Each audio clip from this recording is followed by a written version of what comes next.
ارے او دشمن ازل، ارے او دشمن ازل، تم مر ذرا قبر میں چل، پتا چلے گا کیا حسین ہے، میرا حسین ہے، میرا بادشاہ حسین۔ السلام علیکم دوستو، آج ہم بہت ہی اہم موضوع پہ بات کرنے والے ہیں کہ ثواب اور عبادت سمجھ کر تعزیہ بنانا، اس پر فاتحہ پڑھنا، مرثیہ پڑھوانا، تعظیماً اس کے لیے کھڑے ہونا، اس کے لیے ننگے پاؤں چلنا، یہ سب چیزیں کیا ہیں، ان کی شرعی حیثیت کیا ہے۔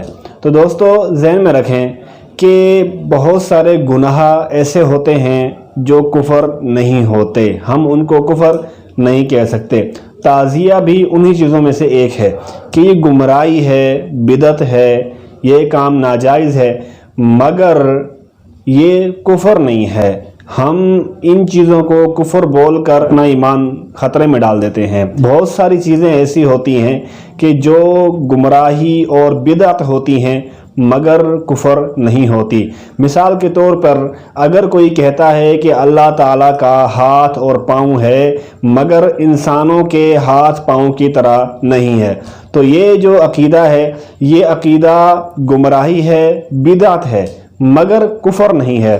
اسی طرح اگر کوئی کہتا ہے کہ حضرت علی رضی اللہ تعالی عنہ حضرت ابوبکر صدیق سے افضل ہیں، تو یہ عقیدہ گمراہی ہے، بدعت ہے، مگر کفر نہیں ہے۔ ان چیزوں کو کفر نہ کہا جائے کیونکہ ہمیں اپنا ایمان بچانا ہوتا ہے۔ ضروری نہیں کہ یہ عقیدہ رکھنے والوں کی ٹسل میں آ کے اور ان سے ہم مناظرہ کرتے ہوئے یا ان کا ہم رد کرتے ہوئے ان چیزوں کو کفر کہہ دیں اور اپنا ایمان جو ہے خطرے میں ڈال دیں۔ ہمیں یہ چیزیں نہیں کرنی چاہیے۔